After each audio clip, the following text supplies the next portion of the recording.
The secure telephone line from Berlin crackled with urgency as Foreign Minister Joachim von Ribbentrop's voice conveyed the news from Tokyo that Japanese forces had attacked the American naval base at Pearl Harbor, and Adolf Hitler sat in the Wolf's Lair reception room on that December 7, 1941 afternoon, processing information that should have triggered immediate strategic reassessment, but instead seemed to fill him with an almost manic excitement that deeply concerned the few advisers present who understood what American entry into the conflict would actually mean for Germany's long-term prospects. The attack on Pearl Harbor had transformed what Hitler had carefully constructed as a European war with some Mediterranean extensions into something far more dangerous and uncontrollable. A genuine world war involving the industrial and military potential of nations across multiple continents whose combined resources would eventually dwarf anything the Axis powers could mobilize. Yet Hitler's response over the following days suggested not alarm at this development, but rather satisfaction that the conflict was expanding in ways he believed validated his worldview and his strategic vision. Hitler's initial reaction to Pearl Harbor mixed several emotional and strategic responses that revealed both his understanding of the situation and his fundamental misreadings of what it would mean. On one level, he recognized immediately that Japanese action against the United States meant Germany's principal Pacific ally had committed itself to war against a nation whose industrial capacity Hitler intellectually acknowledged was formidable. On another level, Hitler saw the Japanese attack as vindication of his theories about democratic weakness. The United States, for all its economic power, had been caught completely by surprise, had suffered a humiliating military defeat, and in Hitler's assessment, would now be psychologically and militarily paralyzed by the need to respond to Japanese aggression in the Pacific, while Germany consolidated its position in Europe. The days following Pearl Harbor saw Hitler make one of the most catastrophic strategic decisions of his career, though he did not recognize it as such at the time. On December 11, 1941, Germany declared war on the United States, relieving President Franklin Roosevelt of the political difficulty of convincing Congress to fight in Europe, while American public opinion demanded revenge against Japan. This decision was not required by Germany's treaty obligations to Japan. The Tripartite Pact committed signatories to mutual defense only if one of them was attacked, and Japan had clearly been the aggressor at Pearl Harbor. Hitler chose to declare war on America voluntarily, from a mixture of ideological conviction, strategic calculation, and personal psychology that would prove disastrous. The ideological dimension of Hitler's decision reflected his long-standing contempt for the United States as a mongrel democracy, controlled by Jewish interests, and incapable of the unity and determination necessary for sustained warfare. Hitler had convinced himself that American society was fundamentally weak, that its ethnic diversity precluded genuine national cohesion, that its democratic system would fracture under the pressures of total war, and that the Jewish conspiracy he imagined controlling American policy would be unable to mobilize the population for serious military effort once casualties began mounting. These beliefs, which had no basis in reality, but which Hitler accepted as fundamental truths, led him to dramatically underestimate what American entry into the war would mean. The strategic calculation behind the declaration of war was equally flawed, but had its own internal logic within Hitler's framework of understanding. Germany and the United States were already engaged in an undeclared naval war in the Atlantic, where American vessels were escorting convoys to Britain and American forces had occupied Iceland. Roosevelt had committed the United States to being an arsenal of democracy, and Lend-Lease was already providing substantial aid to Britain and the Soviet Union. In Hitler's assessment, formal war with America would allow Germany to conduct unrestricted submarine warfare against American shipping without the political constraints that had limited U-boat operations. potentially strangling the flow of American supplies to Germany's enemies. This calculation ignored crucial realities about the naval balance and America's shipbuilding capacity. Germany's U-boat force, while tactically effective, was too small to interdict the volume of shipping that American shipyards could produce. The United States was already building merchant vessels at rates that would soon overwhelm German sinking capacity, and formal war would accelerate rather than hinder this production. Moreover, American entry into the war meant that American naval forces would be fully committed to protecting Atlantic convoys and hunting U-boats, creating an anti-submarine warfare campaign that would eventually defeat the German submarine fleet through superior numbers and technology. General Franz Halder, chief of the Army General Staff, heard Hitler's announcement of the declaration of war with barely concealed alarm. Halder had spent months calculating the force requirements for the Eastern Front, understanding that defeating the Soviet Union would require every division Germany could mobilize and sustain.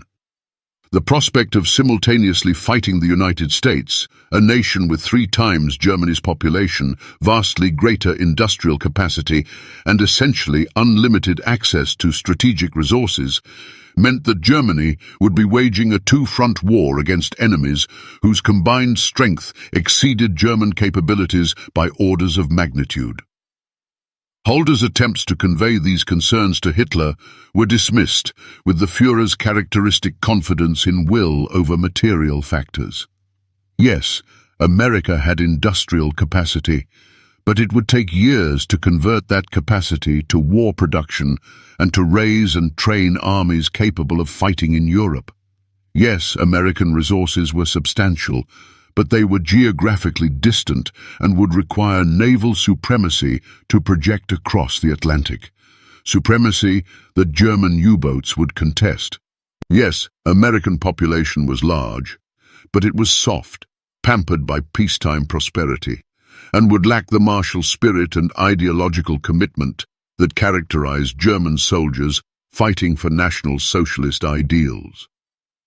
Each of these assessments was fundamentally wrong, but they were wrong in ways that Hitler's ideological framework made invisible to him.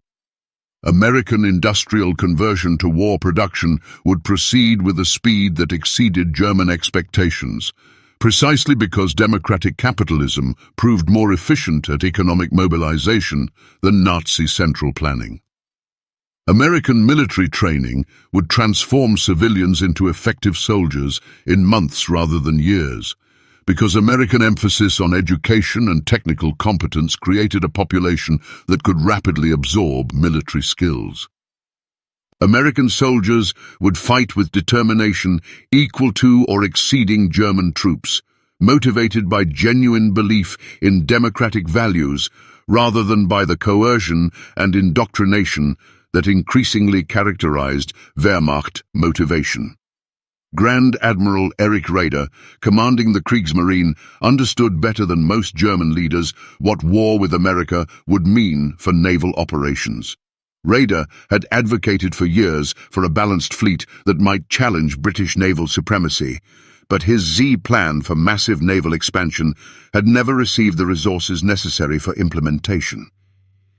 Now, with America entering the war, Germany would face not just the Royal Navy, but the U.S. Navy as well, a combined force so overwhelmingly superior that German surface fleet operations would become essentially impossible, and even the U-boat campaign would face increasingly unfavorable odds.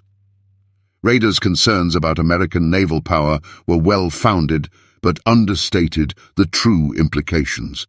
American shipyards were not just building replacements for existing vessels, but were constructing entirely new fleets: aircraft carriers, battleships, cruisers, destroyers, submarines, and auxiliary vessels in quantities that would make the U.S. Navy the largest and most powerful naval force in history. The Essex-class carrier program alone would produce more aircraft carrier tonnage than the entire Kriegsmarine possessed in all ship types. This naval expansion would enable American power projection across both the Atlantic and Pacific.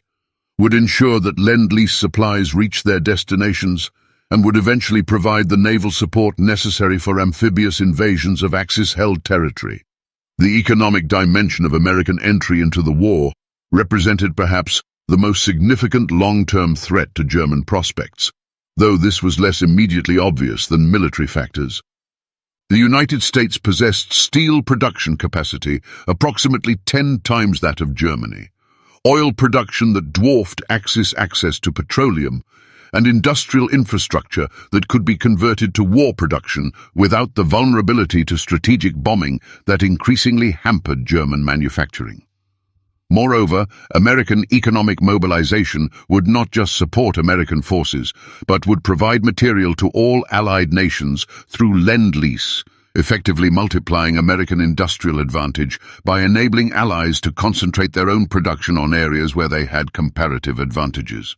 Albert Speer, who would become Germany's armaments minister in 1942, later reflected that the entry of American industrial capacity into the war made German defeat inevitable from a purely material standpoint. Germany could potentially defeat the Soviet Union if it could concentrate all resources on the Eastern Front, and it might withstand British strategic bombing if it did not simultaneously face American industrial competition. But fighting the combined resources of America, Britain, and the Soviet Union meant that Germany would be progressively outproduced in every category of military equipment, that tactical excellence would be overwhelmed by material superiority, and that the attrition of prolonged warfare would inevitably favor the side with greater industrial depth. Hitler's response to these material realities was to dismiss them as defeatist thinking that underestimated the power of will and ideological commitment. He pointed to Germany's victories in 1940, when materially inferior German forces had defeated France and driven Britain from the continent through superior tactics and operational excellence. He insisted that American industrial capacity was largely irrelevant because it would take years to translate into actual military power, and by that time Germany would have consolidated its position in Europe and defeated the Soviet Union, creating a continental empire with resources to match American production. This assessment catastrophically underestimated how quickly American mobilization would proceed and how effectively American industrial capacity could be applied to military purposes. By 1943, American war production would exceed the combined output of all Axis nations. By 1944, American factories would be producing aircraft, vehicles, weapons, and ammunition in quantities that seemed impossible by traditional manufacturing standards. The combination of American industrial capacity, technological innovation, and organizational efficiency would create a military-industrial system that could simultaneously fight major campaigns in Europe and the Pacific, while also supplying allies with massive amounts of equipment and supplies. The global nature of the conflict that emerged from American entry represented another dimension that Hitler failed to fully grasp. The war was no longer a European conflict that Germany might win through continental dominance, nor even a two-theater war divided between Europe and North Africa. It became a genuinely global war where operations in the Pacific affected the European theater, where resources had to be allocated across multiple fronts, where strategic decisions made in Washington influenced battles in Russia, and where the Allies could coordinate operations across continents in ways that the Axis powers, divided by vast distances and poor communications, could never match. The Allied conferences at Casablanca, Tehran, and Yalta, where American, British, and Soviet leaders coordinated strategy and allocated resources, had no Axis equivalent. Germany, Japan, and Italy pursued largely independent strategies with minimal coordination, each fighting its own war according to its own priorities. This lack of coordination meant that Allied operations could be timed to create maximum pressure on Axis forces. Soviet offensives in the east coordinated with Allied operations in the west to prevent Germany from concentrating forces against either threat, while Axis powers could not similarly coordinate their efforts to exploit Allied vulnerabilities. Hitler's declaration of war on America also had immediate political consequences that worked against German interests. Roosevelt had faced significant domestic opposition to American involvement in European conflicts, with isolationist sentiment arguing that European wars were not America's concern.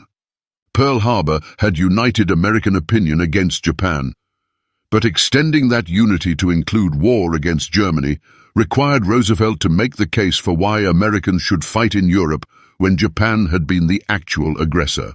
Hitler's declaration of war eliminated this political obstacle, making Germany an active belligerent rather than a potential future threat, and allowing Roosevelt to pursue his Germany first strategy of prioritizing the European theater without facing political accusations that he was diverting resources from the war against Japan. The Japanese perspective on Hitler's declaration of war was complex and reflected the limited coordination between Axis powers. Japan had not consulted with Germany before attacking Pearl Harbor, despite the two nations being allied, because Japanese leaders did not trust German security and feared that leaks might warn the Americans. Hitler's decision to declare war on America was welcome in Tokyo because it meant Germany would tie down American attention and resources in the Atlantic and European theaters, reducing the forces America could deploy against Japan in the Pacific. But this welcome was based on the same flawed assumption that characterized Hitler's thinking, that American resources were finite and that forcing America to fight on multiple fronts would dilute American power, rather than simply causing America to mobilize its vast potential more completely. The reality was that American industrial capacity was sufficient to wage major wars in both the Atlantic and Pacific theaters simultaneously, while also serving as the primary supplier of equipment to other Allied nations. The B-29 bombers that would devastate Japanese cities were built in the same industrial complex that produced B-17S for the European theater. The Liberty ships carrying supplies to Britain were built in yards that also produced the landing craft for Pacific amphibious operations. American factories produced enough trucks to motorize not just American forces, but also substantial portions of the Red Army, transforming Soviet logistics and enabling the kind of mobile warfare that would drive German forces back across Eastern Europe. General Alfred Jodl, Chief of Operations at OKW, understood that American entry into the war fundamentally changed the strategic balance, but found himself unable to convince Hitler that this required adjusting German strategy.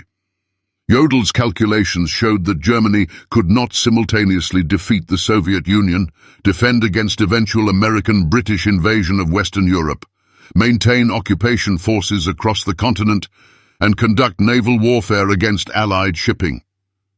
The force requirements exceeded German mobilization capacity, and the resource constraints, particularly oil and steel, meant that choices would have to be made about priorities. Hitler's response to these calculations was to insist that all objectives could be achieved through superior German fighting spirit and tactical excellence, that will would overcome material limitations, and that defeatist thinking about resource constraints was evidence of insufficient commitment to National Socialist ideology. This response reflected Hitler's fundamental inability to think in terms of strategic resource allocation and industrial logistics, his preference for willpower narratives over mathematical realities, and his conviction that ideological factors outweighed material considerations in determining military outcomes. The pattern of German strategic thinking about America revealed itself in the months following Pearl Harbor. German propaganda portrayed Americans as weak, effeminate, and incapable of serious military effort.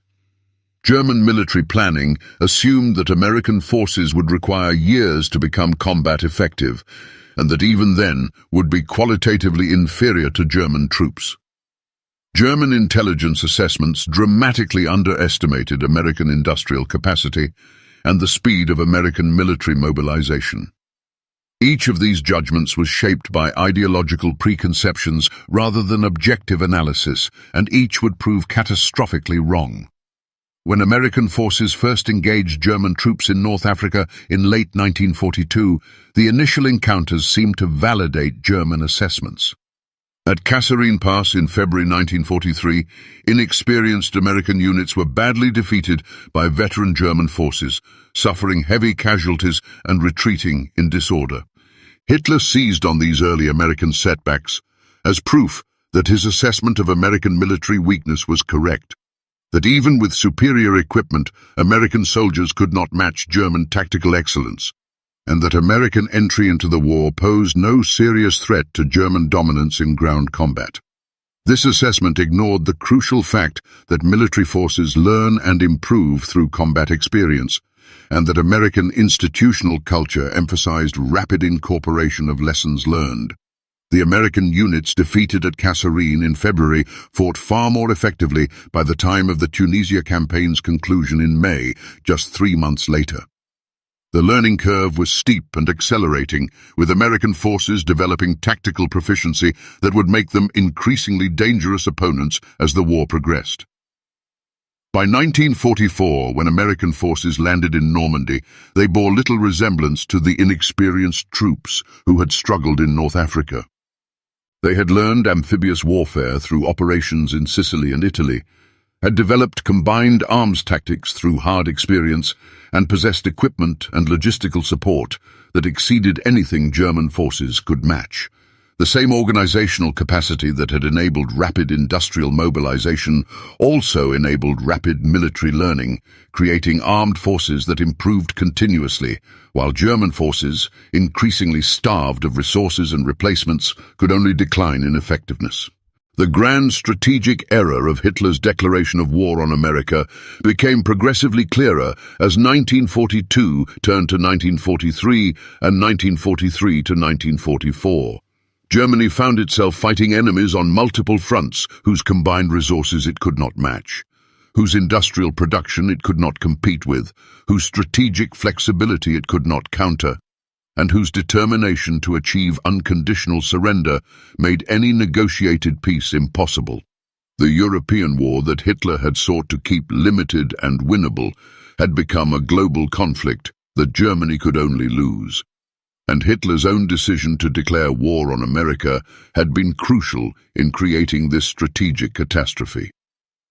The realization of what American entry meant, that the war had become genuinely global, that Germany faced enemies with overwhelming material superiority, that tactical excellence could not indefinitely compensate for strategic disadvantages, came to different German leaders at different times.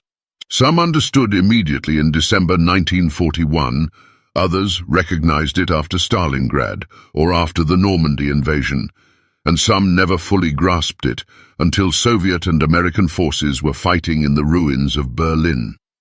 But for those capable of objective assessment, American entry into the war marked the moment when German defeat became inevitable, when the question shifted from whether Germany would win to how long defeat could be delayed.